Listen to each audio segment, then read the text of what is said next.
Hello, good evening. അപ്പോൾ ഇന്ന് ഒരു കുഞ്ഞ് ഈവനിങ് റൊട്ടീൻ ചെയ്യാമെന്ന് വിചാരിച്ചു.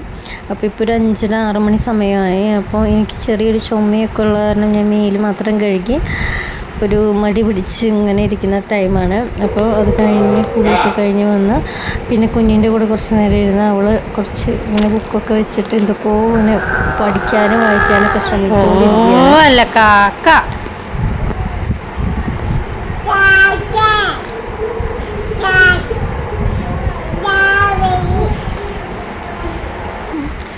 പിന്നെ കുട്ടിയുടെ അപ്പാപ്പൻ വന്നു കഴിഞ്ഞാൽ കുട്ടി എപ്പോഴും അപ്പാപ്പൻ്റെ കൂടെ തന്നെ ആയിരിക്കും. കുട്ടിക്ക് എപ്പോഴും പുറത്തേക്ക് പോകാനുള്ളൊരു ത്വര കൂടുതലായത് കാരണം അപ്പാപ്പൻ എവിടെ പോകുന്നോ അതിൻ്റെ പിന്നാലെ അവളും പോയിക്കൊണ്ടേയിരിക്കും. അപ്പോൾ അങ്ങനെ കുറേ നേരം അപ്പാപ്പൻ്റെ മോളും കൂടെ പുറത്തൊക്കെ പോയി വന്നു. ഇതാണ് ഇപ്പോഴത്തെ മെയിൻ പരിപാടി. ഭക്ഷണം കൊടുക്കാനായിട്ടുള്ള തത്രപ്പാടിലാണ്. കഴിക്കാൻ ഭയങ്കരമായിട്ടുള്ള മടിയുള്ള ഒരു കുട്ടിയാണ്. അപ്പോൾ ഇങ്ങനെ കൊണ്ട് നടന്ന് വണ്ടിയിൽ കയറ്റി പൂച്ചേനെയും പട്ടീനെയൊക്കെ കാണിച്ച് അങ്ങനെയൊക്കെ കൊടുത്ത് അത് കഴിഞ്ഞ് ഞങ്ങളും ഭക്ഷണം കഴിച്ചു. ഇന്ന് മുട്ട പൊരിച്ചതും സാമ്പാറും പിന്നെ ഒരു തോരനൊക്കെ ആയിരുന്നു. അത് കഴിഞ്ഞ് എൻ്റെ കുട്ടി സുഖമായി കിടന്ന് ഉറങ്ങുന്നു. അപ്പോൾ അത്രയേ ഉള്ളൂ.